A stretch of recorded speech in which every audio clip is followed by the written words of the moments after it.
Good evening. Good evening. Welcome in, everybody. Welcome to tonight's live. Hopefully, you're having a great hump day. And if you saw me earlier, welcome back. Welcome back for another round. If you're new to the channel, hi, hello. My name is Tanya or Titanium Built, and welcome in, everybody. It's good to see you guys. I got the dogs in here with me tonight. They're piled in, and I even forgot to shut the door again. So we're all out of whack, but that's okay. We're going to be talking about the Delphi case tonight. But before we get started with that, I'll go ahead and say hi to everybody in the chat, see how everyone's doing tonight, how you guys are doing. Also, if you're over on the Unfiltered channel, welcome in over there. I appreciate you guys joining me over there as well. I do. I really do. So we are over on Titanium Built and we're on Unfiltered. There's Cheryl. I didn't know if anybody would get the alert. Hey, Ladybug. Hey, Stephanie. I changed the time. I'm usually here at 9:35, but I switched. I forgot I had it for 9:15. Hey, Fur Baby Mom. Hey, Catherine with the K. Welcome in, everybody. Hey, Ladybug. It's Clue Season's here. That's good to see you guys. Hey, Stephanie. Welcome in. I think my voice just cracked a little bit. That's funny. Hey, Squeaky. I think I just squeaked there myself. Keep grinding up. Welcome in. It's good to see you guys. Hopefully you guys are having a great week. Hey, Crimson Moon. It's good to see you guys all back again. I do pronounce it like Tanya, but it's Tanya. Yeah. My mom had to be difficult. I got Tanya my whole life. So if people call me Tanya, I go with it. It's actually got me in trouble before. I actually went back to the doctors. One time someone called me, said Tanya. They were like, person. I was at the doctor's and I was like, oh, that must be me. Because I've been called Tanya my whole life. Good thing they asked me when I went back there what my birthday was. Because they asked me if my birthday was like 1960 something. And I was like, no, wrong Tanya. And it was this wonderful lady that was in the waiting room. I had just taken her spot. It was pretty funny. But yeah, my brother's name's Tony. So I think that's why that's a little different. That's what my mom used to say anyway. It's the Russian spelling or something. Hey, Larry, welcome in. Pre-chat conversation. Sorry about that. I came in hot. Welcome in, everybody. It's good to see you guys. It's good to see you, Aries. I was about to say I'm missing somebody. Really? You're used to Tanya more than Tanya? Oh, wow. I'm the opposite. Well, ever since I moved to the town that I live in now, they all call me Tanya. And I'm like, huh, how about that? I mean, even my gym teacher couldn't pronounce my name after 12 years. 12 years.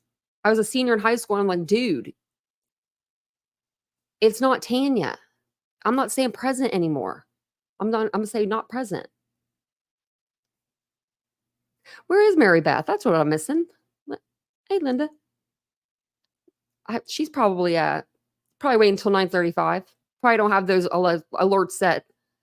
Alerts set on. We'll have to tease her if she comes in like really hot, because she will too. I knew we were missing something. I actually just packaged up her stuff. She got the cutest outfit. So we're going to talk about the Delphi case tonight. Nancy Grace came out with a new episode on her. Well, she came out with a new podcast, and then she came out with the video version of it. So we'll watch the video version. It was a few days ago she came out with this, but we've been caught up in all kinds of stuff. So we're going to make sure we get to it. But before we do that, I wanted to read over an article with you guys. So tonight we're going to go back over Delphi. If you guys are unfamiliar with the case or you need, caught up, let us know, because we're catching up too. We are catching up. It's a lot. We did read over all the documents that have come out up until after the memorandum is like when we started like kind of dying down a little bit. But we read the memorandum that was like 150 some pages. We went over that. So now we're just kind of refreshing our brains with the case. Okay. So Abby Williams and Liberty German, they went missing, subsequently were found unalived, but it happened on February 13th, 2017 into February 14th, 2017. Richard Allen, and this is the girls. Let me share a picture of the girls. Abby and Libby. Let me share this. And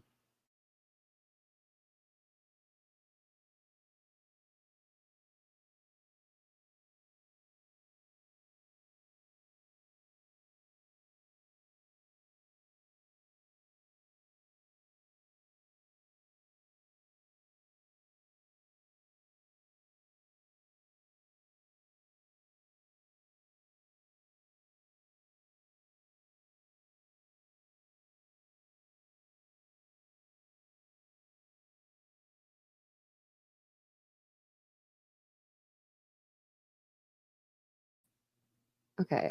I was trying to talk to you guys and I wasn't even on the stage, so we're cool. I'm like, I just found this article, so I wanted to read this article to you guys. So I thought it was interesting. That's basically what I was saying. I was off the stage. I was like, oh my gosh, no wonders why. Right, Aries? I know.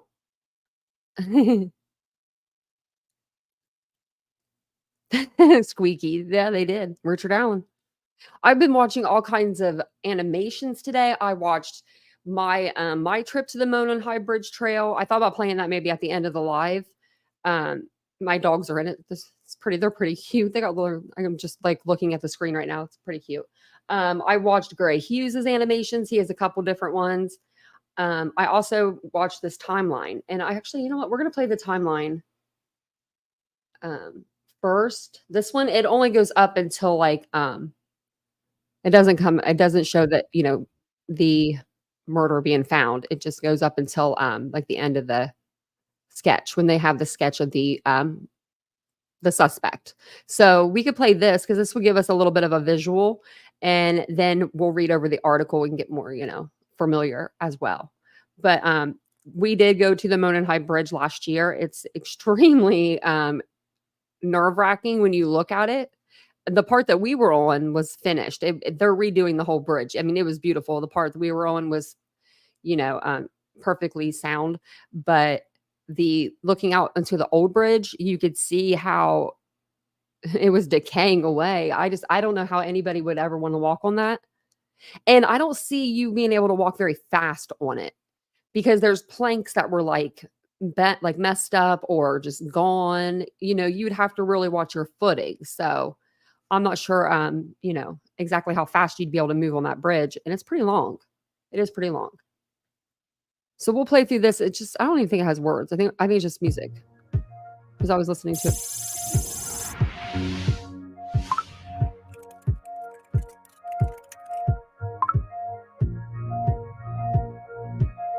Over 100 people out searching the area last night, walking both sides of the creek bank. In Carroll County, police are set to regroup and restart the search for two missing girls. Keep together, okay?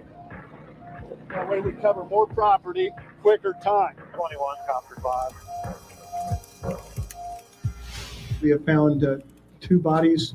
We are investigating this as a crime scene. We suspect foul play. State police and the FBI have been on the scene now for several hours. A number of units and teams have been here trying to gather information. Bodies have been positively identified as Abigail J. Williams, 13 of the Delphi area, and Liberty Rose Lynn German, 14 of the Delphi area. This is considered a double homicide investigation. The two girls discovered in the woods, authorities asking for your help tonight. Their last Snapchat and the image of a man authorities would like to talk to. And they now have enough evidence to call him the prime suspect. We do have some new information for you today. Liberty had the presence of mind to turn on her video camera, but there's enough there that somebody could recognize this person's voice. And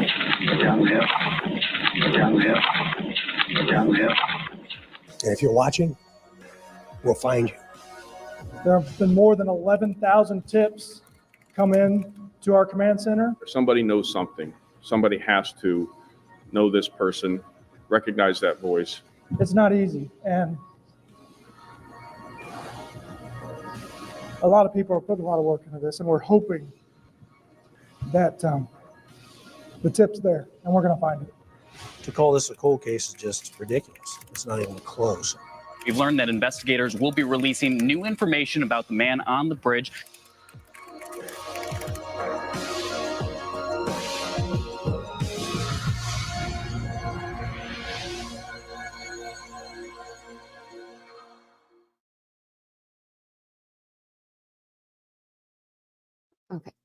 Okay. We'll go ahead and read this article, but I thought that was pretty interesting when I saw it. It just had up until like the sketch was made of the suspect, but it did have a little bit of gives us a little bit of a visual. And I did go, like I said, I might play it tonight, or we'll eventually play it. If you guys want to watch it, though, it's on my playlist under the Delphi playlist. I think it's the Abby and Libby playlist. But I went on a trip to Delphi, and we just went through like the whole trail. So from the Freedom Bridge all the way through to the Monon High Bridge. I would say it was a good like mile or so that we walked. Wasn't like too far, maybe a little over actually. I'm not sure. I just know it was really warm that day. It was hot. And my dogs were not having it. They were just not having it. Like my one dog dragged me across the parking lot, literally dragged me across the parking lot, like to get to Vincent. All he was doing was standing at the car. She just wanted him. She's so strong. The one back here, the gray one. And I was just like, do I even want to like do this right now? Like, really, I was like, it was so bad. Oh, thank you, Susan Pritchard. Thank you for the super sticker. That's so nice of you. First live. I just love how you how you do what you do. Thank you so much. I appreciate that. I really, really do. Because it's been hard out there. Thank you so much. That means a lot, Susan. That really does. That means a lot, just you saying that. That's very kind. Yeah. It's because it's hard out there right now, guys. Y'all, people be judging, and I'm like, man, I know what comes out of my voice probably doesn't sound right half the time, but I'm trying. I'm not. I mean, when I do quirky things, it's because I'm a quirky person, like, and it's just because I'm awkward. I'm totally awkward. I'm the most awkward person ever. And Aries, you do need to teach me about heights because I can't do heights. I just no. That's why when I went on the bridge, that was like big. That was pretty big for me just to go on the bridge that was like redone. If I told you guys, if I went there and that old bridge was there, because we didn't know the new bridge was there, I was going to like crawl across it. I was going to get across it. I didn't know until recently. I don't know why I didn't know this. And I didn't think about it, but you have to cross back over the bridge to get back. There's no other way back. You got to cross back over the bridge. So I would have had to like crawl back over the bridge. And it's a good, like, I think quarter mile or something. It's pretty long. So this article actually just came out on August the 11th. And it says, cell phone belonging to one of the Delphi murder victims will likely play a key role in their accused killer's forthcoming trial, 2 experts say. Richard Allen does look a lot better than we've seen him previously. Looks like he's been eating again, maybe sleeping, I'm not sure. Richard Allen, a 51-year-old married father, was arrested and charged with the murders of Liberty German, 14, and Abigail Williams, 13, in November 2022. No, he was arrested in October. Okay, well, that's fine. We'll just fix the mistakes. Liberty and Abby were abducted and unalived while hiking along a trail in Delphi, Indiana in February 2017. While limited information has been shared about the girls' manners of death, both of their throats were, and their bodies were found covered with branches. And let me grab that. This is how they're saying that they were found. So I'll show you this here. Like the 2 girls were found with the branches either covering them or placed on them. We're going to find that out in due time. I feel like we'll find that out more when the trial comes, unless somebody says something. Somebody could too. Stuff's come out. People have leaked things throughout this whole case. So but they have kept a lot of it close to the vest until the memorandum came out, and then it was all out. It seemed like a lot of it was out. Allen was snared by police more than 5 years later after an unspent .40 caliber bullet discovered between Libby and Abby's bodies were allegedly tracked back to a pistol he owns. Now, I just wonder how he's going to, say that got there. I'm not sure exactly where it is in relation to the bridge. I think it's like a quarter mile away. So you can't really say, well, you were on the bridge and it fell out of your pocket, or, but you could say you were hunting, I guess. Not sure. In police interviews, Allen admitted to being in the same area as the girls when they were unalived, wearing an outfit nearly identical to that of a man captured on Libby's phone, or captured by Libby on video, warning her and Abby to go down the hill. Much of the evidence in the case remains under seal, and a strict gag order is in place, barring lawyers and family members from speaking to the press. But during a 3-day pretrial hearing last week, an abundance of new evidence and shocking details were shared for the first time. Investigators shared their belief that Libby and Abby were abducted at 2:14 p.m. on February 13th, 2017, and unalived somewhere between 2:30 p.m. and 3:30 p.m. The timeline in part was put together by data gleaned from Libby's iPhone 6S, the same device she used to capture the chilling footage of her killer. I had an iPhone 6. Indiana State Police Sergeant Chris Cecil testified that all movement on Libby's phone stopped at 2:32 p.m. It never moved again, Cecil testified, nor did any text messages to German's phone come through. However, Allen's defense team argued that German's phone turned on at 4:33 a.m., pinged a nearby tower, and received more than a dozen text messages. The defense argued this was due to the phone and possibly the girls themselves being moved to another location and then brought back to where they were ultimately found dead later on February 14th. That doesn't make any sense. So they would hang out in the woods in the same spot for all day until 4:33 a.m. and then move? That doesn't make sense. Makes sense if somebody had their phone. But I don't know why they wouldn't keep the phone. That's very weird. That is so weird. Why would the phone be turned back on? Investigators discovered Libby's phone beneath her body and under one of her shoes. He had to have seen the phone then. Did he not see the phone? Because we've been talking about this. When I thought even when he was whoever it was undressing Libby, I thought the phone would have fell out of her pocket then. If it was in like a hoodie or if it was just in a back pocket. Maybe he meant to take the phone and he forgot. But he must have not have seen that, I guess. But how would you not see it if it's right by her shoe? And it's during the day. It's 2:30 to 3:30. It's daytime. Wow. I got questions. Allen's attorney said the evidence supports their theory that a group of men with ties to the pagan Norse cult of Odinism killed Libby and Abby and not Allen. They suggested the girls may have been killed elsewhere and the crime scene staged, which would have been too difficult for Allen to pull off alone. Prosecutors, meanwhile, argue that Libby's phone data is not so clear-cut. How the phone suddenly began receiving messages again more than 12 hours after the girls were unalived is currently under investigation and the device is being subject to new tests. Cecil said data extraction technology is better now than it was in 2019, which was the last time Libby's phone was forensically examined. Ooh, they might find a lot more. You never know. I mean, that's some years. Anna Kane and Kevin Greenlee, the journalist lawyer couple behind the Murder Sheet podcast. Oh yeah, I don't know her name. Told the U.S. Sun the phone could play a central role in Allen's trial, which is slated to begin on October 14th. Describing testimony about the phone so far as confusing, Greenlee said the data debate will come down to a battle of the witnesses. Kane, meanwhile, described the defense's version of events as far-fetched. She said, what the defense is contending sort of speaks to someone turning the phone back on hours after the girls were abducted. But what was interesting was Cecil's mentioning there's a new report coming out because phone data extraction techniques improve all the time, so you can keep going back to check for more information.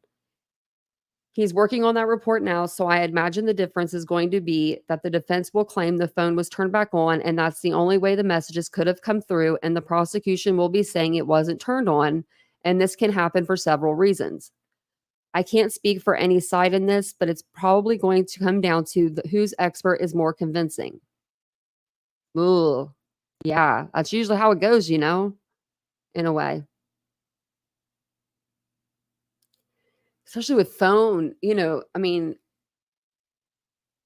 I'm a normal person and I'm wondering why was it, maybe it wasn't in the area. I mean, and I know it's not going to be in the area. I mean, obviously if it's, but maybe something happened where I don't know. Maybe something was on the phone. This is going to be so far-fetched. This is going to be so far-fetched. But let's just say there was leaves or something on the phone, right? On the phone. And then they blew off. I don't know what I'm saying. And that helped, that like something like that. Like they blew off and the signal came back. Like something like that happened to where like maybe there was no signal. I don't know. No, it wouldn't be 4:30 in the morning. That is so weird to me. See, I can't explain that. I don't like that. I don't like things I can't explain. Making me think. Patrick, I don't know his last name, a blood specialist and forensic expert from LaPorte County Sheriff's Office, sought to dispel the defense's claims the girls may have been killed elsewhere and brought back to where they were found. See, now that would make sense, I guess, if if they were taken somewhere where like there was no service or something. I don't know. He spoke in detail and disturbing testimony about the blood found at the crime scene and what it showed about the girls' final terrifying moments of life. Having reviewed crime scene photos and other documents, he testified that Abby Williams was likely was murdered while lying down. So he testified that Abby Williams likely was murdered while lying down. Libby, meanwhile, was cut while standing and eventually sat down. His analysis of blood patterns purportedly showed. He further testified that the position of Libby's body suggested she'd been dragged by one arm to where the killer eventually left her. That's awful. That is awful. That's awful. That's awful. I hope he looks like that again after hearing this. The expert said he didn't believe her body positioning was staged, more so the result of how Libby was moved. The specialist also pushed back on arguments made by the defense that blood smeared on a tree near the girls was purposely painted to form the letter F, which holds significance to Odinism. Instead of the Odinist rune, the blood spatter expert said the smear was more likely a transfer stain from Libby's bloodied hand. Purposely painting a symbol on a tree would have involved the unaliver repeatedly dipping their hand in red stuff, which would have been almost impossible. While upsetting to listen to, Kane said Cericio's testimony clearly established the girls were most likely unalived where they were found. Kane and Greenlee described Allen's attorney's performance during the pretrial hearing as embarrassing and suggested their Odinist argument lacks any real substance. The Odinist theory was first introduced by Allen's lawyers in a bombshell filing last year in which it was sensationally claimed the group had unalived Libby and Abby in a ritual sacrifice. Allen's attorneys claimed the crime scene was staged in various Odinist iconography was left behind, including ruins made out of sticks and the girls' BLOD. However, the defense hasn't been able to place any of the four alleged Odinists they accused of unaliving in Delphi on the day of the killings. They're going to get me for these words tonight, guys. Prosecutors have asked Judge Gall to throw out all testimony regarding Odinism because they say the defense lacks evidence to support their claims and the testimony will confuse the jury. Kane and Greenlee believe there's a good chance Gall will honor that request. I would say that based on what we heard in court, the defense team does not only not have a smoking gun with the Odinism theory, but they don't have a gun at all, perhaps only a faint whiff of gunpowder in the air, said Kane, an investigative journalist. I don't think the defense did a good job at all of presenting the theory, and it was essentially a retread of everything we've heard before in various defense filings. There were detectives who specifically worked on the Odinism angle in the investigation and really tried to run it down and were very dedicated, and they still couldn't stand it up. One by one, detectives came up on the stand and said they were not able to prove any of the accused Odinists they were, let alone at the crime scene, but connected to this whatsoever. So none of the guards at the prison, they're saying none of those were connected to this. They looked at them. They looked at everybody. We heard alibis from some of the accused, and the defense arguments just seemed to fall apart under their own weight. This picture is creepy, with the picture of the suspect in the background. I think this is a bar.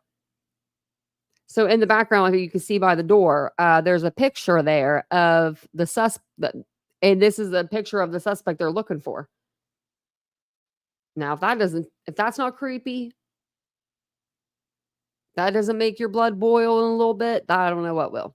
That's crazy to me. Kane continued, I think we saw what was possibly the death knell of the Odinist theory in this case. It's possible Judge Gall may still allow it in, but I think she would be well within her rights based on evidentiary rules, either to not allow it or to severely limit it. Greenlee agreed with Kane's remarks, adding the defense cause was not helped by the fact that their star witness was staggeringly bad.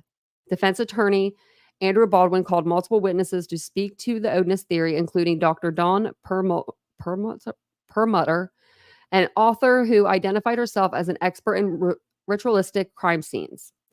After reviewing a small sample of the crime scene photos and other evidence in the case, Perlmutter told the court, in my opinion, this was a textbook ritual murder. Perlmutter said that the way the girls were killed, how their bodies were positioned, where they were found, and the symbolism presented at the crime scene had all the elements of sacrificial murder. Libby and Abby were found in the woods near a body of water and their throats were slit, both of which Perlmutter said are typical of unalivings perpetuated by people with magical beliefs.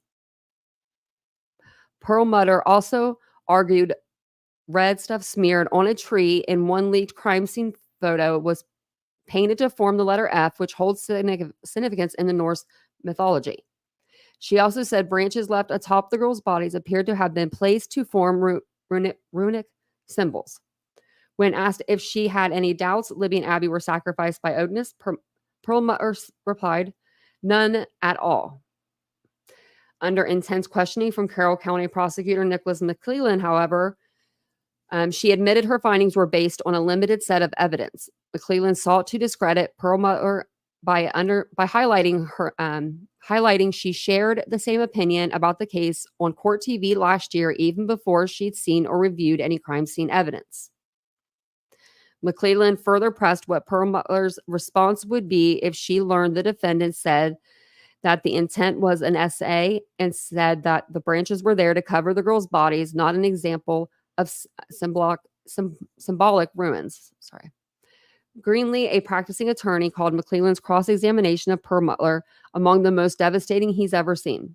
I was shocked by what a poor witness she was for the defense, and the cross-examination of her by Nick McClellan is one of the most devastating I've ever seen, and I'm including episodes of Perry Mason that I've seen, said Greenlee, referencing the famed attorney from Earl Stanley Gardner's novels. He completely tore her apart. He established on cross-examination that she was basing her conclusions based only on a handful of materials that were supplied to her by the defense. She also did not seek out any additional information. She did not go to the crime scene or anything of that nature, and he established that some of her criteria for ritual murder were highly questionable at best. An additional issue facing the defense is the fact that Allen has allegedly confessed to killing Abby and Libby more than 60 times since his arrest. Many of the confessions were made to his wife and mother, and some contained details only the unaliver would know, prosecutors said. In one alleged confession, Allen claimed he unalived Libby and Abby with a box cutter and later disposed of the murder weapon in a dumpster outside of his work, per the prosecution. Brian Harshman, a state police detective, testified to hearing Allen make dozens of confessions to family members during more than 150 hours of conversation. According to Hirschman, those confessions began in March 2023 after Allen had a come to Jesus moment and started reading a Bible in his prison cell, proclaiming to have found God. Look at the look on his face. Harshman said Allen expressed a wish to atone for what he's done to the two girls. He could one day be reunited with his family in heaven. The most recent confession was recorded earlier this year, prosecutors said.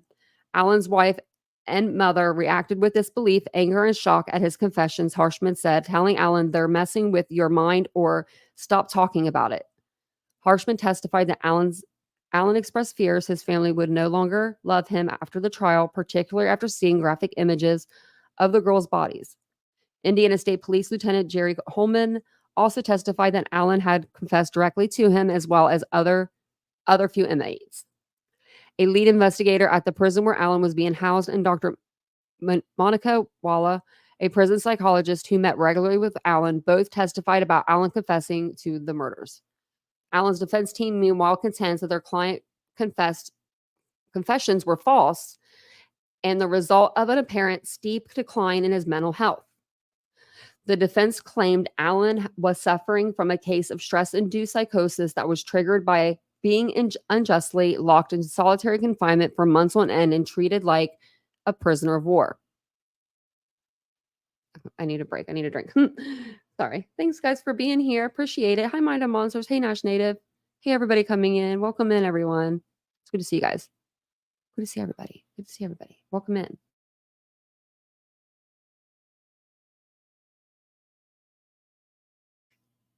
Okay. I'm ready to go back to reading. Dr. Walla testified that Allen's mental health began to deteriorate in April 2023, days after his first reported confession. According to Walla, I don't know if I'm saying that right, Walla, Allen started expressing suicidal thoughts and feelings of hopelessness. Guards reported seeing Allen banging his head on the wall to the point that his face was severely bruised. Walla testified Allen was also reported to have consumed his own feces. Yeah, he ate it. Allen's attorneys pointed to Walla's testimony as evidence their client was in the throes of a mental health crisis when he confessed to unaliving Libby and Abby. They claimed Allen was coerced into falsely confessing due to the extreme conditions of his pretrial incarceration. Allen's attorneys have asked Gall to dismiss his self-incriminating words as evidence in his forthcoming trial, which the judge is currently mulling. However, prosecutors argued that the confession should be allowed to remain because there had been no attempts to force Allen into confession. Stacey Denier, a member of the prosecution, said Allen's remarks were not made during custodial interrogations, and he was fully aware that his statements were unsolicited. Further, Dr. Walla expressed concerns that Allen may have been faking some of his psychotic behavior or symptoms. Okay. Denier pointed to Walla's notes in which the doctor seemed to question whether Allen was purposely behaving bizarrely. Walla acknowledged that there were times she was not certain whether Allen was legitimately going through a mental health crisis or feigning psychotic behavior. Oh, wow. Detective Hirschman also testified that prison guards assigned to keep an eye on Allen when he was on S-Watch did not believe his symptoms were real. Despite the defense's claims regarding Allen's mental state, at no time has a competency test been ordered by his attorneys or the judge to assess the severity or legitimacy of his reported psychosis. Kane and Greenlee said they believe Allen may be refraining from taking a plea deal because of his family's reported reactions to his prior confessions. But if Gall forbids any mention of Odinism at his trial, which is possible, they believe taking a plea deal will be his best course of action. When one side gets routed as much as Richard Allen's defense team got routed last week, I wouldn't even expect a trial. I would expect a plea deal to be worked out behind the scenes, said Greenlee.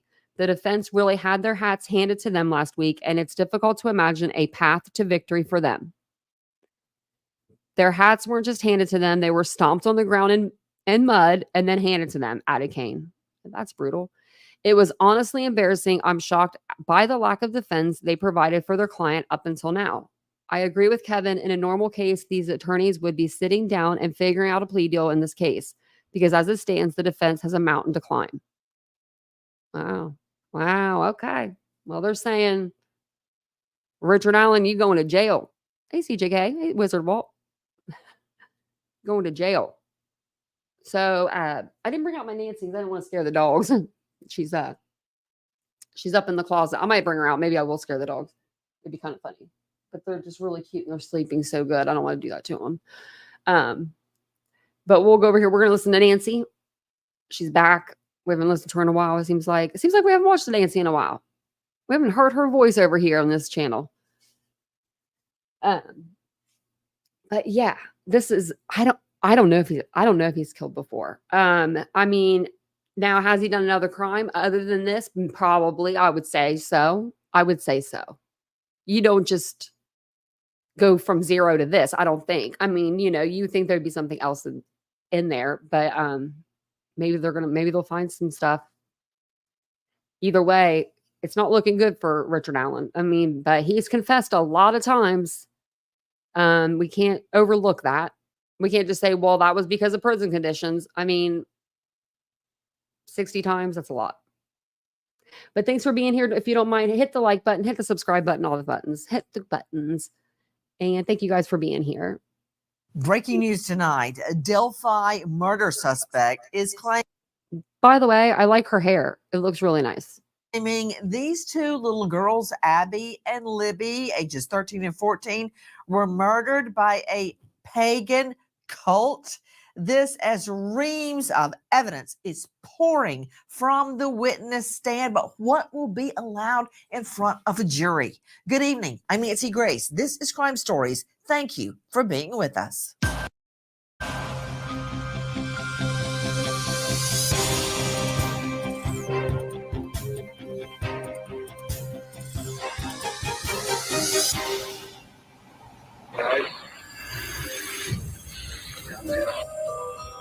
Who murdered Abigail and Liberty?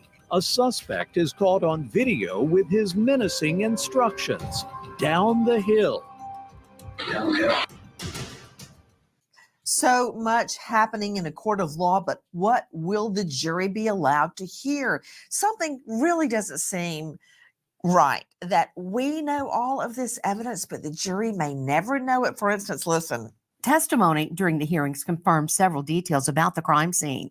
Both Abby and Libby's throats are cut, and the girls' bodies are covered with branches.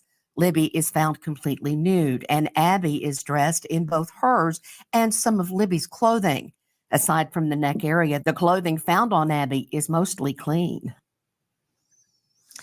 Okay, I'm supposed to believe a pagan cult has responsibility for the brutal murders of two little girls.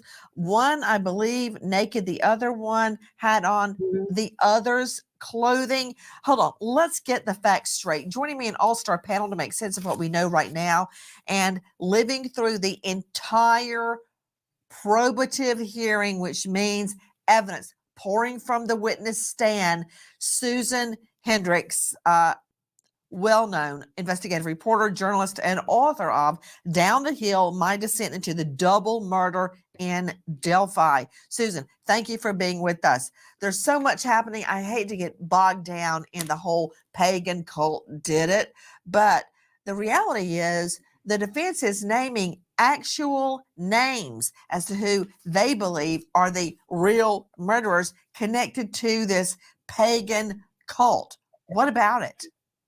I believe, Nancy, and it's great to be on, that the defense has always tried to establish that that is who they believed killed Abby and Libby, an Odinist cult. So it was mentioned in that Frank's hearing, disguised, in my opinion, as a Frank's hearing, but really to put out there what they believed happened on that day. In 2017. You're like a locomotive right now.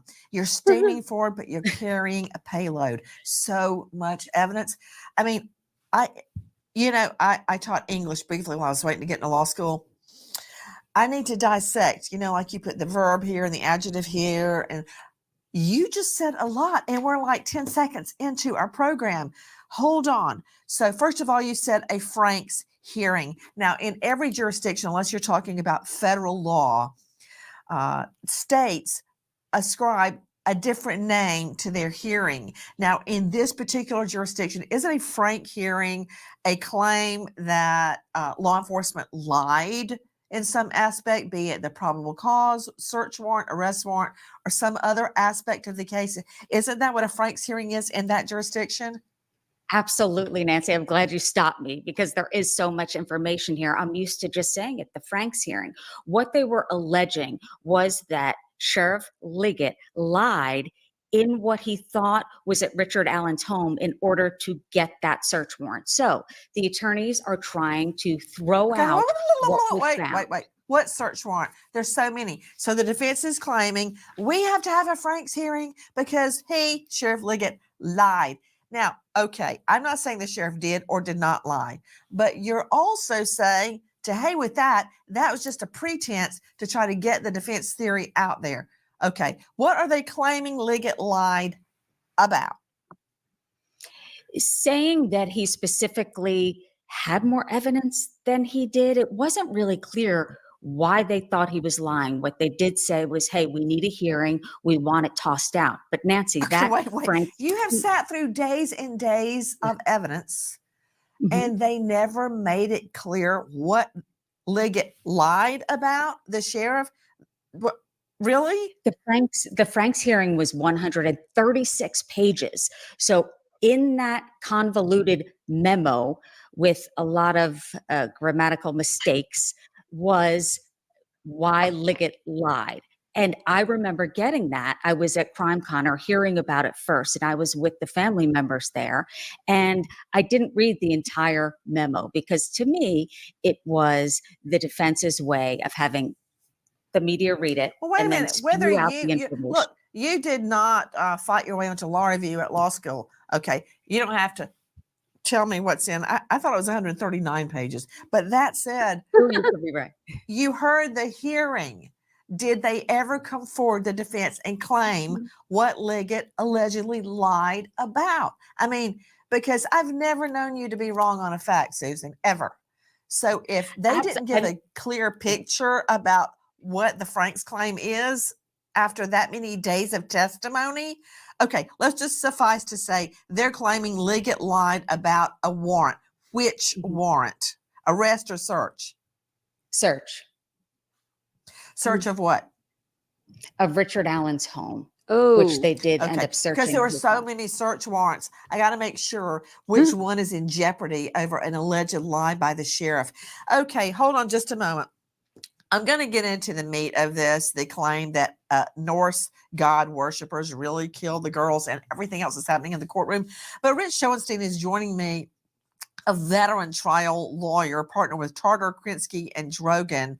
Okay, I don't like that name because your name is not the lead name. I don't like that, and you need to fix that. Rich Schoenstein, you know, did you just hear Susan Hendricks say it was full of grammatical errors? That may be a small, inconsequential detail to a lot of people, but I can tell you this, after trying so many cases, I've lost count, and handling literally about 10,000 felonies. I know that's hard to believe, but think about it, over 10 plus years in a felony courtroom, and you get about 100 new cases a week, add it up. Those cases have to be resolved, whether it's a plea or a trial. That said, when I get a brief and the first thing I see is a lot of grammatical errors, I'm like, if they didn't even think to do a word check, a spell check, have their and they intern can't do it. spell, I doubt anything in here is going to really knock me out. Yeah, well, especially today when you know, that spell checks and grammar checks as you type. It's not like the old days when you and I began practicing where you'd have to type something and then get proofreaders on it. The machine proofs it while you go. So if it's full of mistakes, if it's full of grammatical mistakes, if it doesn't make sense, if it doesn't look good, you're going to be less inclined to buy the arguments in it. That's just the bottom line. Exactly. And the fact that Susan Hendricks said full of grammatical errors, like she and I are big on grammar and grammatical errors and improper English, Jackie. So that said, if that's the first thing you notice, the rest of it, you're not going to be impressed. Now, can we get to the actual evidence? But, you know, one more thing, Susan Hendricks, I just want to tell you, remember the other day you were sitting in the courtroom with the victim's family and Richard Allen, the double murder suspect, who I believe stripped both little girls before he killed them, and God only knows what else. You mentioned that he kept turning around and glaring at you and the victim's family, and you and I talked about what that meant. People online went berserk, saying, why are you focusing on the guy staring at Susan Hendricks and the family? Doesn't matter. Actually, it does matter. But now get ready, because we're going to get it up the tailpipe about talking about grammar. So just go ahead and buckle your seatbelt. Anyway, back to the evidence. Listen. Richard Allen's defense is also fighting to have their third-party culprit defense heard by the jury. Allen's attorneys insist that law enforcement did not fully investigate 5 men bound together by a Rushville Odinist club. Their theory stems from a 12-page filing by Trooper Kevin Murphy that the defense refers to as the Odin Report. The defense hires Don Perlmutter, an expert on ritualistic crimes. Perlmutter testifies that the crime scene is textbook. Perlmutter sees runes on the sticks laid on top of Abby and Libby's bodies and points out a blood smear on a tree in the shape of the letter F, explaining that it is significant to Odinites. Okay, I'm going to need help. I told you I never saw that. Because all I can. When that came out, I was like, I don't see it. I was like, I could see what you guys are talking about, but I don't know. I just didn't see it. Envision are these 2 little girls, Abby and Libby, dead. Susan Hendricks, hold on, Susan. One moment. I'm going to come back to you about what in the evidence suggests the defense theory that a cult did this. And then I'm going to go to Dr. Mark Mirabello, former professor of history, Shawnee State University, and author of The Odin Brotherhood. Okay, if you want to know more about that, go to markmirabello.com. The Odin Brotherhood. Okay, before I get to that, Joe Scott Morgan is with us along with Chris McDonough. Chris McDonough, director of Cold Case Foundation, former homicide detective, about 300 death scenes, homicides to his credit. He is at coldcasefoundation.org. I found him on the Interview Room on YouTube. Before I go to him to analyze what Joe Scott's about to say, Joe Scott Morgan, Joseph Scott Morgan, professor of forensics, Jacksonville State University, author of Blood Beneath My Feet. I'm waiting for the second book. It hasn't happened. And host of a hit series, Body Bags with Joseph Scott Morgan. Joe Scott, could you please describe, as the defense is twitching its tail and gnashing its teeth, coming up with everybody and their sister that they can blame the murders on, could you just give me a little reality check, Joe Scott, and explain how these girls, I just got chills on my arms, because when I said these girls, I thought about my girl and my boy. How these girls were found lying out in the open dead. Explain it. In a very isolated area immediately adjacent to this body of water that flows beneath this bridge. It's densely wooded. However, there were no leaves on the trees at this point in time. Remember, this is back in the early spring or just heading into spring. And they are, in my opinion, from what I'm understanding, essentially posed. The bodies have been stripped, and you've got this event that has occurred where they are alleging that one of the bodies has been redressed with the clothing of another. You've also stop right there. Stop. Joe Scott. Yes, ma'am. You and I are used to looking at dead bodies. Mm-hmm. We're used to analyzing them, every little thing about them, the actual angle of a bullet as it travels through the body, which organs were decimated, trace evidence, touch evidence, fiber evidence, hair, you name it. Can we just pause for a moment and think about the person that stripped these little girls and then redressed one of them, of course, confusing the clothing? Could you go through that one more time? Out there on the ground, in the woods, the little girls stripped, I guess, pre-mortem. And then, do you remember Ted Bundy? Of course you do. Remember there's proof that he would actually take some of the victims' bodies and bathe them in a bathtub and fix their hair and makeup. But just think about the ritualistic redressing. The idiot, of course, used the wrong clothes, but redressing a dead child's body. Yeah. I mean, Joe Scott, we have to slow down Why? and think about these. Really, why redress her? Like, was he felt bad about Lib or Abby? Like, he felt bad about what he did, so he dressed her and he covered her up? These facts. You and I just like spit it out. And it's better for me that way because when I slow down to think about the facts, I can't sleep at night. I don't feel like eating. I want to cry. But these are the facts, and we can't turn away from it, Joe Scott. Yeah, and when you think about this idea of redressing, it's to my way of thinking, at least, it's you have people throw around the term objectification all the time.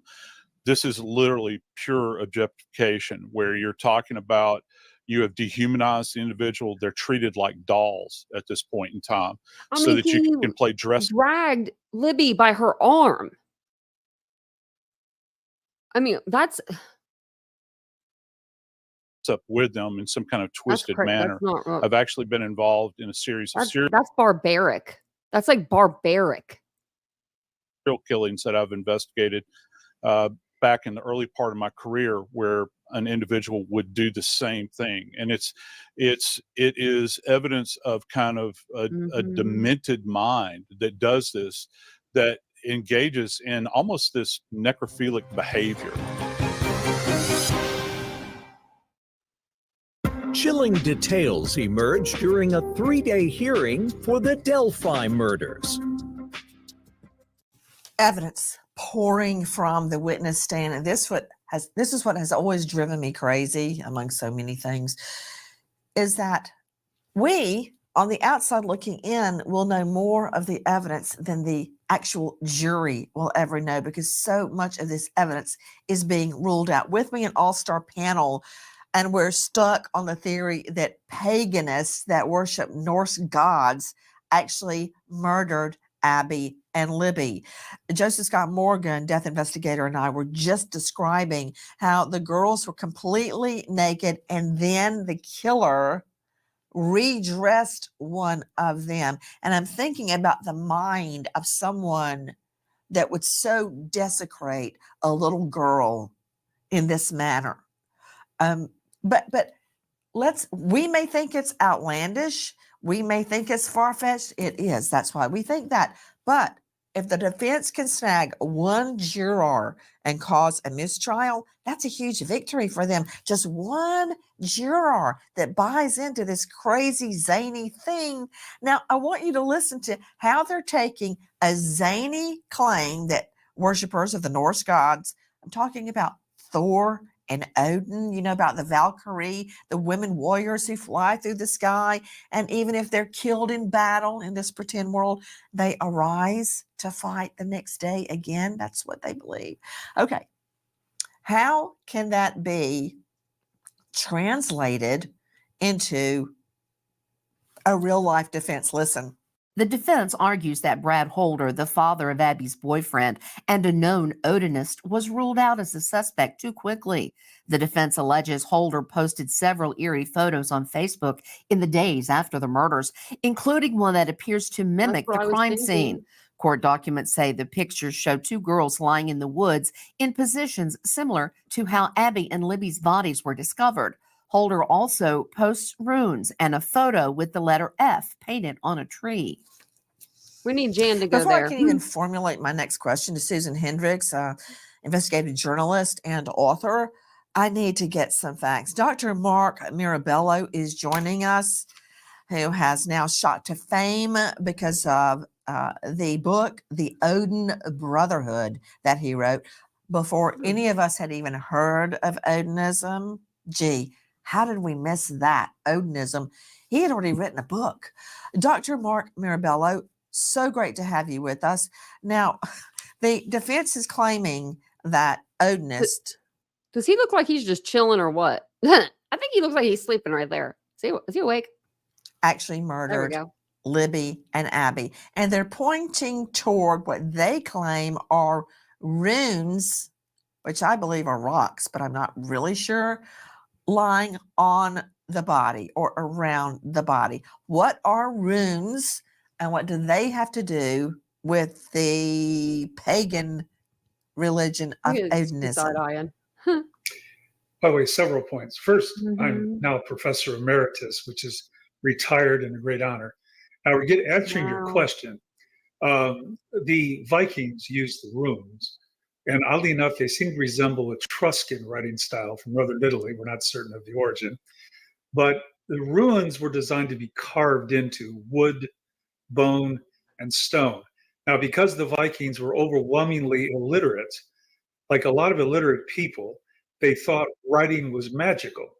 And by the way, I should mention very clearly, writing is magical. With writing, you communicate with the future. You can read the thoughts of the past. So it really is magical. And in fact, in many cultures, like in ancient Egypt, writing something can cause magical acts to occur. Now, the runes are very simple. Doctor, the claim that writing is magical, I'm going to pretend I didn't hear that. Okay. Oh, it is. Back It to the is. runes. Okay. Okay. Go ahead. The runes. Okay. Now, remember, I'm a specialist in occultism and also magical lore and so forth. But let's get back to the runes.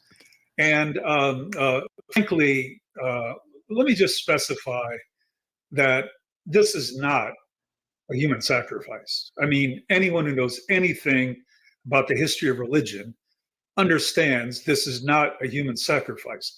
The whole point of a human sacrifice, and I remember it was on your show last time, I made this point, I won't repeat myself, is a ritualized killing.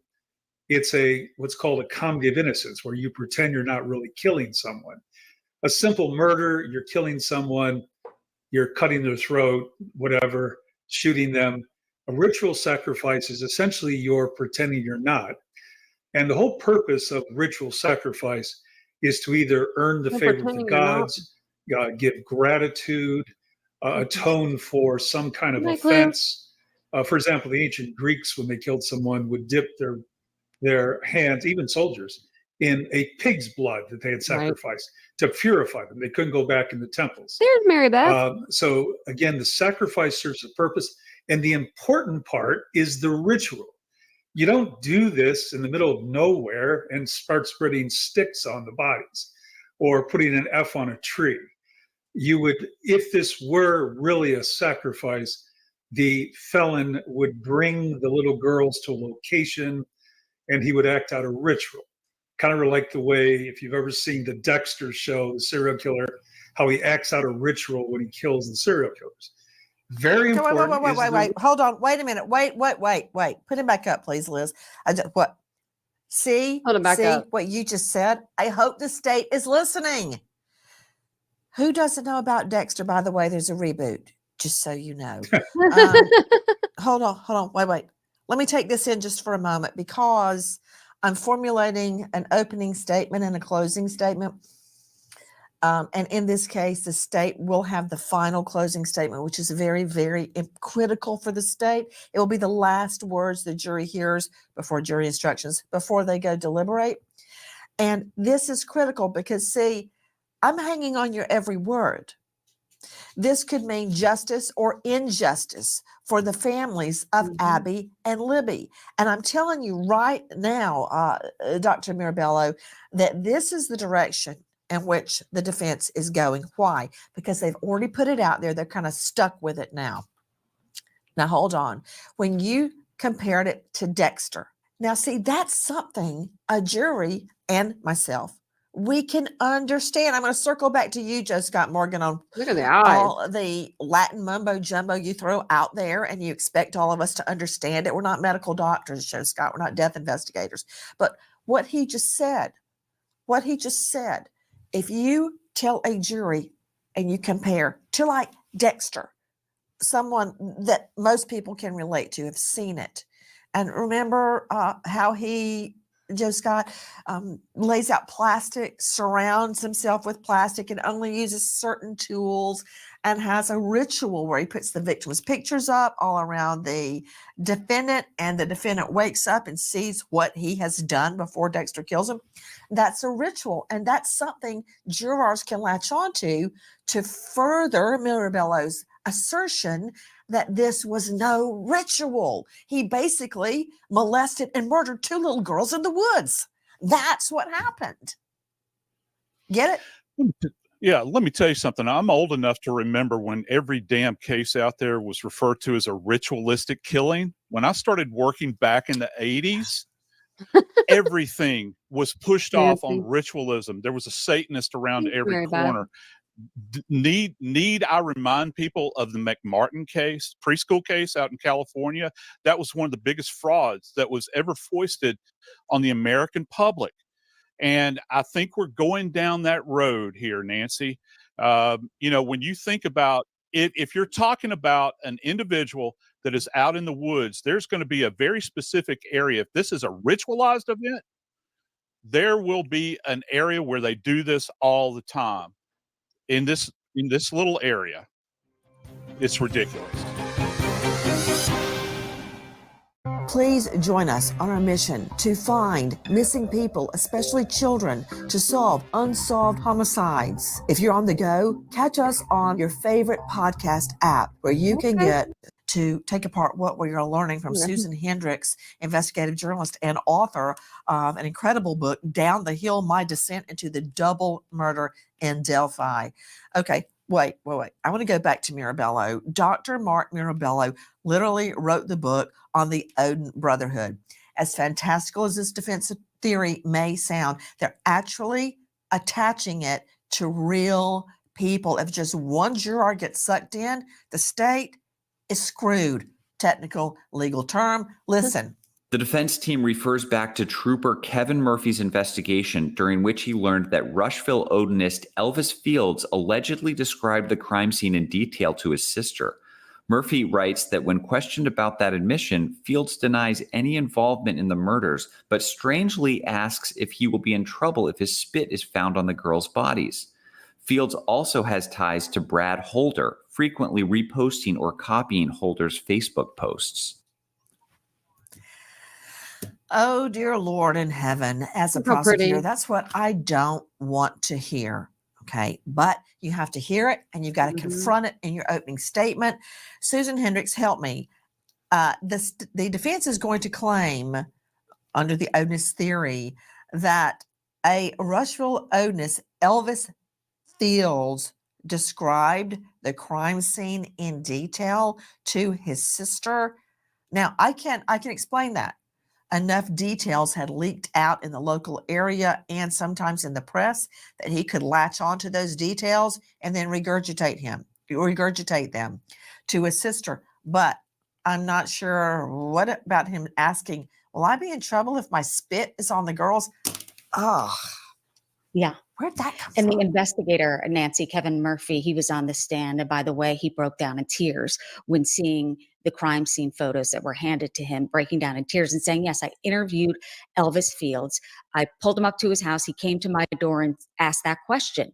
And the former Indiana State police officer, now retired, said, I made a mistake. I should have had lunch with him or talked more about what he was talking about. But here's what stands out to me. They all have alibis. The cross-examination of the Odinism Thank you, Lord expert. in heaven. I don't care if he asked about his spit and his fingerprints. He has an alibi. That's all I need to hear. Are you sure this guy, who is an Odinist, where do these people come from? An Odinist, Elvis Fields, asked, backwoods of Indiana. hey, I mean, will I be in trouble if my spit's on the dead girl's body? Yeah. Are you telling me he has an alibi? Yes, no. Yes, and Brad Holder absolutely does. His ex-wife was on the stand saying, look, he did mention the girls and mentioned that killing and the murders, but the cross-examination was huge. Okay, wait a minute. Nancy. Wait. Drink you from the fire hydrant, Susan Hendricks. Too much, too fast. We have to break it down. You do. And you're incredible. But you've got to spoon feed it to me, okay? Because I've got to destroy, if I'm prosecuting the case, destroy every one of these theories one by one. So, okay, this guy, an Odinist, go figure, Elvis Fields, who says, will I be in trouble if my saliva, my spit, his words, not mine, are on the dead girls' bodies? Okay, that would give cause for suspicion. He has an alibi. But what about the guy you just mentioned, Brad Holder? Listen. The defense also reveals that Brad Holder drunkenly tells his ex-wife that he had a falling out with his friend Patrick Westfall over an Odinist ritual gone bad in February 2017. When Amber Holder presses her ex further, Holder tells her that Westfall admitted to Abby and Libby's murders and that she needs to keep quiet about it or they will kill her too. Oh, Chris McDonough joining me, Director Cold Case Foundation. I found him on The Interview Room on YouTube during the Koberger, the initial phases of the investigation.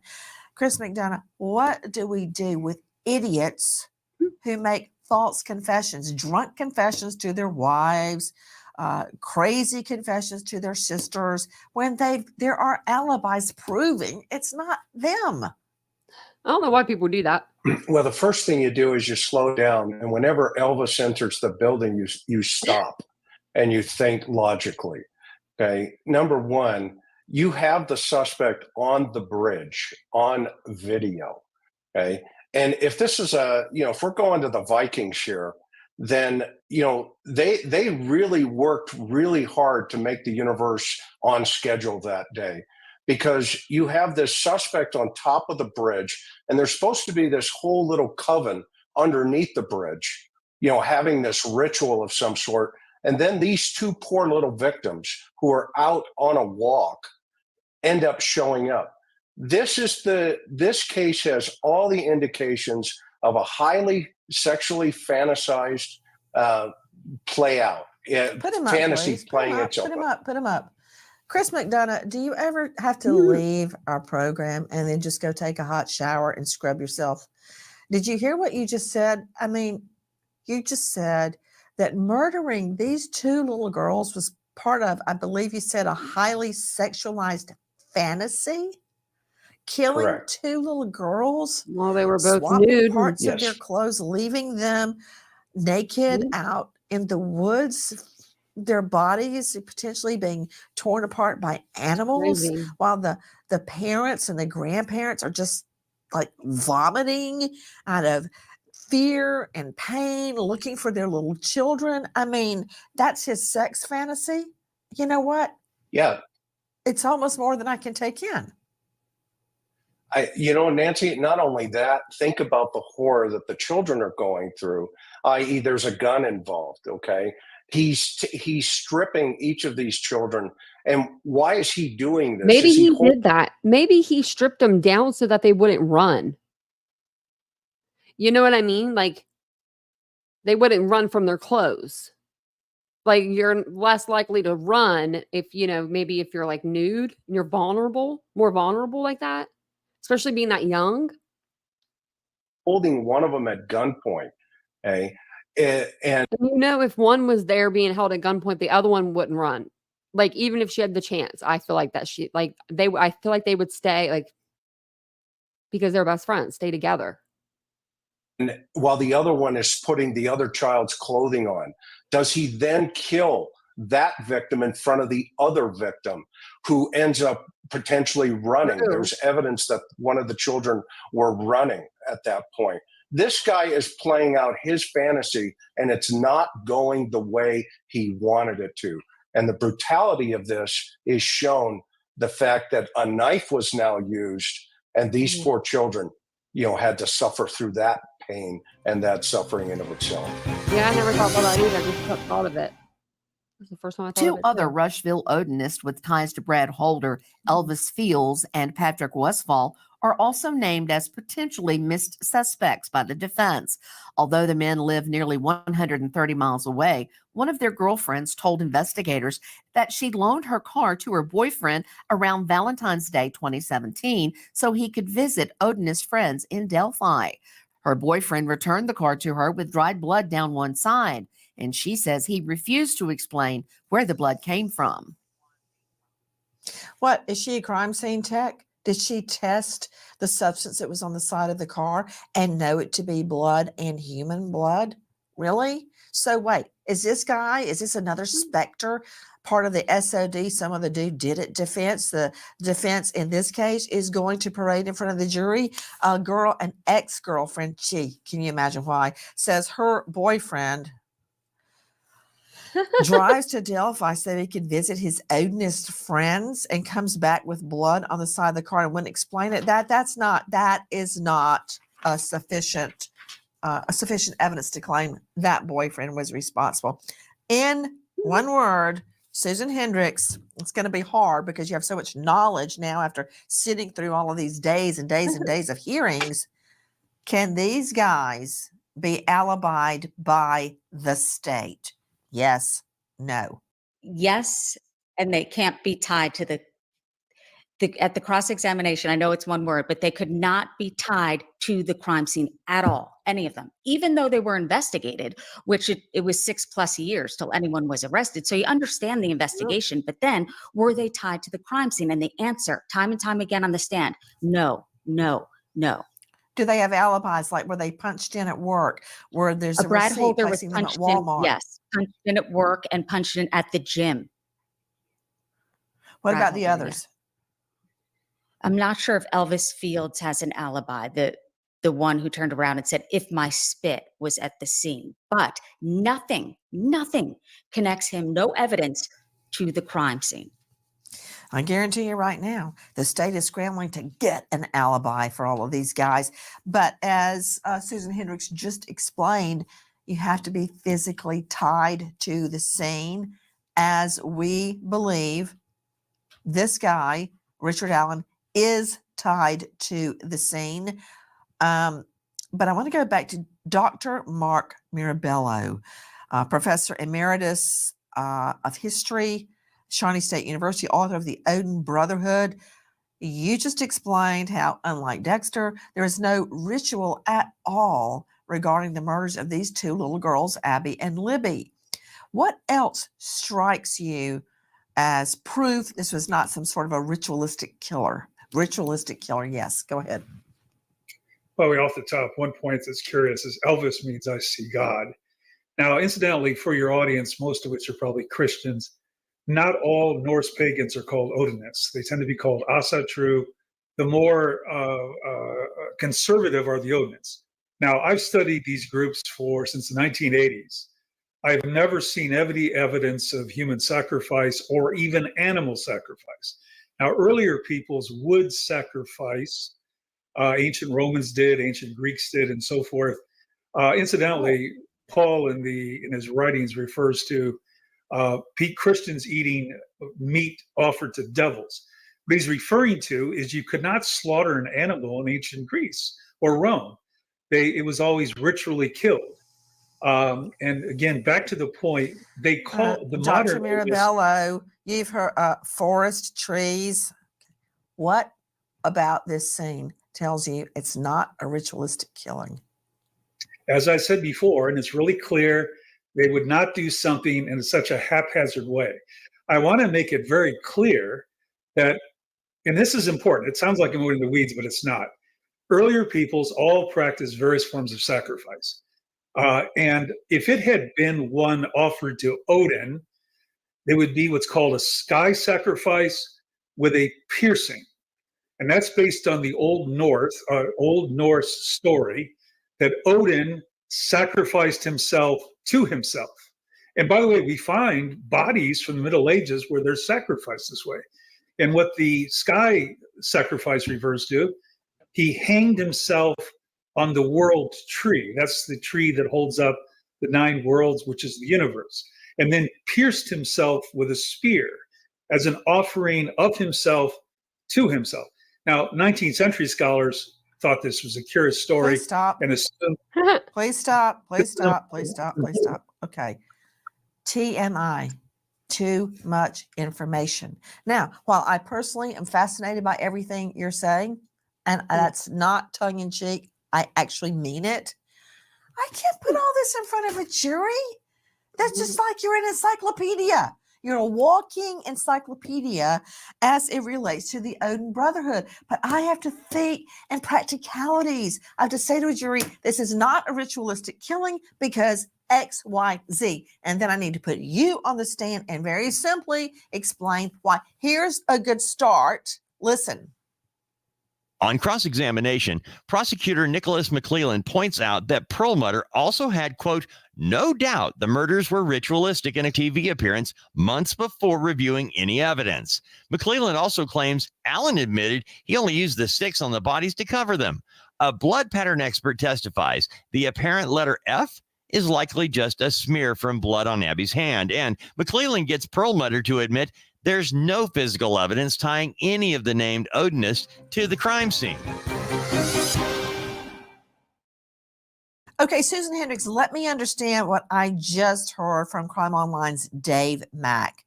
The expert that's going to come on at trial committed to a ritualistic, Odinistic killing before he ever saw any evidence. Is that correct? It is. And she was on the stand for some time talking about why she thought it was this way. So Nick McClellan said, well, what if I told you? She mentioned a knife being part of that ritual. He said, what if I told you during the confessions? He said it was a box cutter. Would that change your mind? No. Well, also, the blood pattern expert explains the letter F is likely a blood smear from Abby's hand. And the so-called expert has to admit no physical evidence ties any of these Odinists to the crime scene. And then we have to deal with all of the confessions. Guys, take a listen to this. On the witness stand, Dr. Monica Walla, an Indiana Department of Corrections psychologist treating Richard Allen, claims that she noticed the accused killer spiraling just before the confessions began. Walla describes Allen banging his head against the wall, eating his own feces, and frequently speaking of suicide. Walla testifies that staff is providing Allen antipsychotic medications at least once a month. While Special Judge Fran Gull has yet to rule on the admissibility of Richard Allen's many confessions, testimony did sway her to vacate a safekeeping order and remove Allen from the Westville Correctional Facility. Allen will instead be held at the Cass County Jail. Boo-hoo. Did anybody ever think Richard Schoenstein, veteran trial lawyer, that he's spiraling because he got caught for the double murders of 2 little children? Sure, that's a possibility. But, you know, Nancy, the guy's got due process rights. I mean, we get to have a trial. He gets to put on a defense. If he wants to argue Odinist did it and he has some evidence in that regard, I think he gets to put it on. Well, of course he does. And in fact, Rich Schoenstein, I would be angry. I'd be mad if he didn't. I hope he tries to blame the worshipers of the Norse gods. But what I'm telling you is the defense is claiming, oh, he's out of his mind when he gave all these 60 plus confessions to inmates, to guards, to his wife on the phone. They said Abby's blood in the ruins. No, it was Libby's. I'm like over here, like going cross-eyed, going, no, that's not right. They got that wrong. He what did Nancy gets some stuff wrong. She does. I'm just gonna say that. Nancy, you do get some stuff wrong. I gotta correct you every once in a while. What he was saying, I would submit Rich Schoenstein that he started spiraling out of control because he realized it's over. They caught me. I'm in jail. I've been busted on 2 murders. I killed 2 little girls. That is one possible explanation, but another possible explanation is that he's been imprisoned for something he didn't do, and it's making him crazy. And it's up for a jury to decide which of those explanations is correct. Okay, you cannot have your cake and eat it too. That's not going to work, Schoenstein. Maybe in front of a jury, but not here. You're in Nancy land now. You can't claim he's so upset because he's wrongly confused and that he confessed over 60 times. Why not? Why are those two things inconsistent? Why is it inconsistent that because if he's unjustly accused, then why would he confess? I don't know. I mean, listen, it's not what I would do, but the theory is he's been driven to it by being put in solitary confinement, by being pulled away from his family. Look, I don't think the jury's going to buy it either. Hey, you know what, Schoenstein? You know who was pulled away from their family? Abby and Libby. Totally Guys, agree. we wait as the evidence unfolds in a court of law. How much of this He will the has to jury be. ever hear? But right now, we stop and we remember American hero police officer Timothy Oh, he's so James Unwin, Springfield Township, PD, Ohio. Just 31, shot and killed Wait a in the minute. line of duty. Springfield, I think that's like Survived by around me. parents Glenn and Dawn, siblings Greg and Kim. I'm pretty American sure that's like hero, Officer down the road. Timothy James Unwin. Thank you to our brain trust, our guests for joining us, even the defense attorney. Let me see here. Isn't that one town? Yeah. It's like not even like, it's like 20 minutes away or something, 30 minutes away from me, 40 minutes, something like that. Shows me the miles. Wow. Huh. Weird. Springfield's very small. It's a very small town. He must have been like one of the only cops there. Actually, I think they do have a bigger force because they have like a lot of people that town's not good. It's like a lot of rugs come through it, you know, a real small town. Oh, I don't know. I don't think they gave him anything, did they? Before the arrest? Oh, I don't know. If he admitted himself into something that, you know, and they gave him something for that, yeah. I don't think that would cause any symptoms though when he would be in prison. I think that I think a lot of the stuff with the prison was him doing it himself, you know, not one, like, who's going to sleep good in jail? Nobody, let me tell you, nobody. You know, you get your little gym mat. It's like this big. You're laying on concrete, you know, just think about it, you're in scrubs, thin layers. You get a little blanket, maybe a little sheet. You don't even get a sheet, you get a blanket. So I'm sure he wasn't sleeping. And he's going on trial for unaliving 2 girls.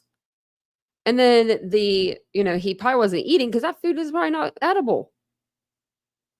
I don't know. But I know that in jail, they don't give you anything harder than like an Advil. Like they just don't. They'll give you like a gabapentin, but that's about as high as you're getting. So if you can get, you know, high off gabapentin, maybe they'll give you that. But they don't give you like any narcotics in jail. In jail, you barely get to see the nurse. You know, like, I mean, really, they just bring they have people that bring your meds. Meds are here. Oh no. Meds are here. He hasn't even gone to trial yet. Yeah, right, Ladybug? It feels like he's going on like a mini trial right now. Yeah, let us know if you find it, Liz. I've never heard of that before. Yeah, he did it on his own, chose not to eat. He does look better. Yeah, he looks better now. I think that he is eating and sleeping a little better. Because he has gotten his weight up since he first went in. I mean, that picture was that was pretty bad. The one where he's real skinny. His trial is starting in October 14th, I believe. And I think it's gonna be like 6 or 8 weeks. No, I think it's gonna be longer than that. I think they're going all the way to February, they said, or something like that. I don't know, didn't they? I think they did.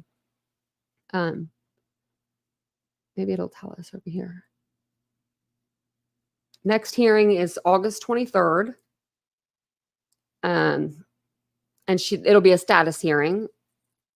It'll be closed to the public, but the second part will be open. Let's see here. I don't know.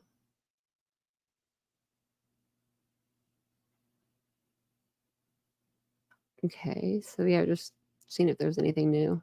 No, I don't think so.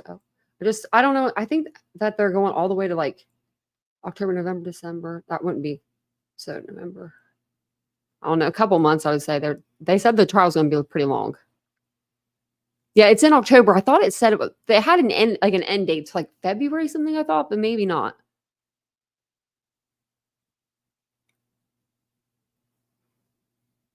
Right, country thing, yeah. Some jails will give you a little blanket, but some jails don't, yeah. And you have to buy a lot of stuff too. Like you don't go in with you know, bras, underwear, things of that nature. That's all gone.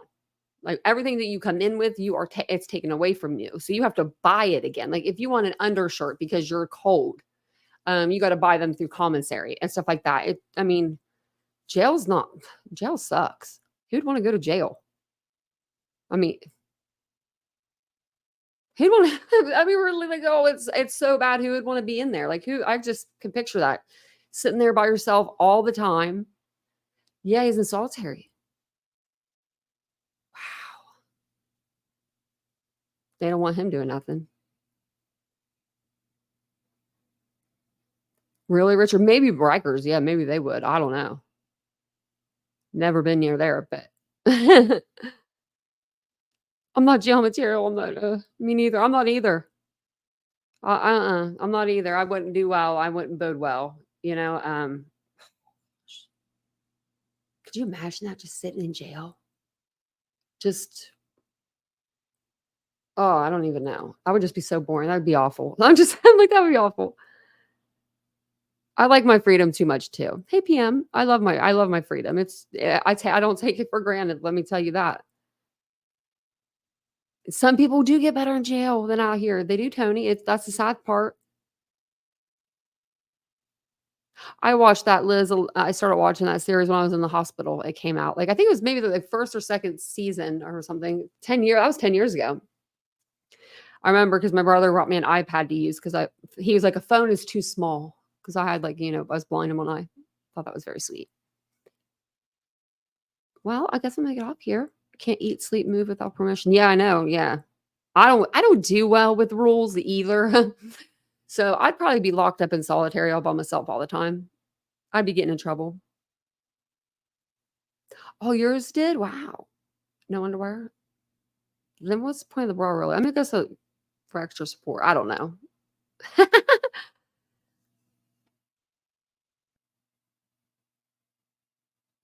Oh, yeah, the vest is just for transportation. Nash Native, I'm thinking about having another surgery. I have to go to my eye doctor this month and talk with him, and then talk with the prosthetic people. Well, like the prosthetic people, they don't really need anything. But I need to talk to my eye surgeon. And just like whenever I go see him, he'll just be like, "How are you?" And I'm just like, "I'm good." And then if I say something like along the lines of, "Oh, like I just don't really like right now, it's nothing, right?" I thought I needed like a lower eyelid lift. And when I was at my doctor for my prosthetic to get it cleaned, he was like, "Oh, I would have gotten an upper eyelid lift if you got one." So now it's in my head that I need an upper eyelid lift. Like I need my eyelid lifted a little bit, when in reality, I know I probably don't. And it's just like an unnecessary surgery almost. But that's how it goes, really. We see each other. He's like, "Hey, you need anything worked on? Do you think that it looks good?" Or sometimes he'll tell me what he thinks. Like he thinks like, "Hey, we should do this or this." So every couple of years, every year, we do something normally once a year. And I haven't had anything done since last year this time. I get Botox in my forehead and stuff for migraines. I thought about doing that, or a filler. They thought about maybe trying one of those. But I don't know. I don't mind having surgery. It doesn't really bother me. It doesn't hurt. They don't cut me or anything like that. They just go in, right? You know what I mean? It's convenient. I mean, it's convenient when you don't have an eye there. So, but yeah, I don't know if I could do Botox right there in my eye. I don't know. I don't know if I would be able to. I have sensory issues. Even thinking about that is giving me anxiety. Yeah, like a sports bra. That's what I thought. Yeah, that's what we're in right now. I'm like, I looked down earlier. I was like, "Oh, you're wearing a sports bra." But that's okay. One thing I was told by the doctors: if you have ADHD, you have ODD. Oh, really? Well, I have ADHD. That's for sure. Very much so. I really do. It's like a pain in the butt. I wish I would have known about this when I was a kid, because I know I've had this since I was a little kid. I was always that kid talking in class, acting out, just being rowdy, didn't want to just settle. And now I'm like the complete opposite of that. I'm like more introverted, except for when I get on here with you guys. Then I get extroverted again. because I just like hanging out with you guys. I enjoy it very much so. But I do have some things coming up for us that we have, different cases we're covering. I'll be back for more updates. We'll probably do a live maybe during the daytime again tomorrow. We've been doing those. If not, we'll do like a members live. We need to get one of those in as well. But that's all I have for Delphi. We will be covering more Delphi stuff as it comes in, and we'll, keep going on with like going back kind of and looking at like, what happened that day. Because that's what we need to, I think, concentrate on more than all of the outside noise, and just get down to the bottom of what happened to Abby and Libby that day on the Monon High Trail, because they deserve it. If you guys do want to watch the video of me and my animals and Vincent going to the Monon High Trail, I will paste it into the chat right now. If you guys want to go over and check out that video, it didn't get a whole lot of views, and it should have, because it was a cute video. Dang it! I do a voiceover and everything. And Tanya's close to ditching us. Get ready for it. Yeah. Well, I really don't have to too much, and Vincent's not here right now, so. You're listening from Ohio? Pam, me too. Well, I'm talking from Ohio. People from Ohio are great. We're great around here. Squeaky Will knows how I am. No, he knows I just jump off here really. I'm just like, bye, beep. I think Richard Allen did these. Hey, Turtle. I mean, I do. I think that he did. I think that they got it right. I wonder where Doug Carter's been, though. We haven't heard anything from him. Did he retire? Is he around? I mean, can we hear from him? I would like to hear something from him. Can he do a press conference for us, even though it's like we're about to go to trial? I'd feel a lot better if I heard from him one more time. Maybe we should play that press conference actually next time. That was when they arrested Richard Allen. That was very powerful. Oh my gosh, that was very, very powerful. I just remember him coming on, and he was ready to say the words he said for 5 years, and he finally got to say, hey, we got our guy. So, and I think he acted alone too. I think that those branches were just thrown on them girls to cover them. He's retiring if not already done so. Maybe that's why I haven't seen him. Maybe I need to like write him a letter to like the sheriff's office, be like, can you reroute this to him? Because I mean, he really did do a good job. I think BK acted alone too. I think that I think with Brian, I think he had it all planned until he got there. And then when he started doing it, that's when all hell broke loose. I think things got out of hand, and because of Kaylee, I believe. Like coming in and interrupting and stuff. So Doug Carter was hobbled by the judge. Gag order, no need to explain anything, including his. I liked him. Oh, hold on one second, guys.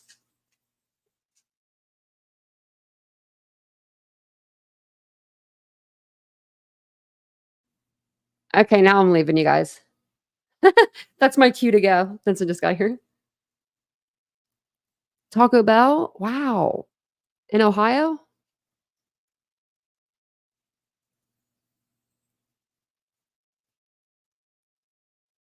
Wow, yeah. What the heck? In Stowe? I don't know where that's at.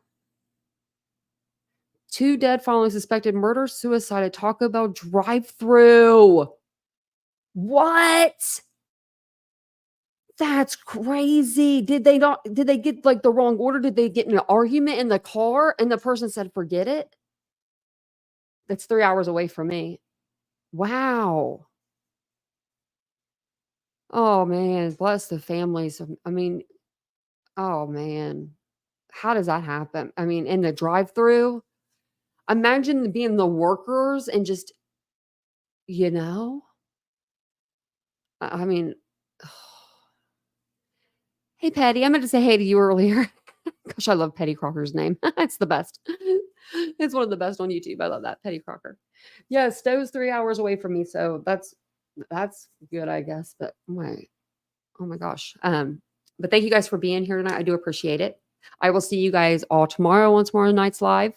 So have a good Thursday tomorrow. And if I don't see you by tomorrow, I'll see you by the weekend. So see you guys. Bye.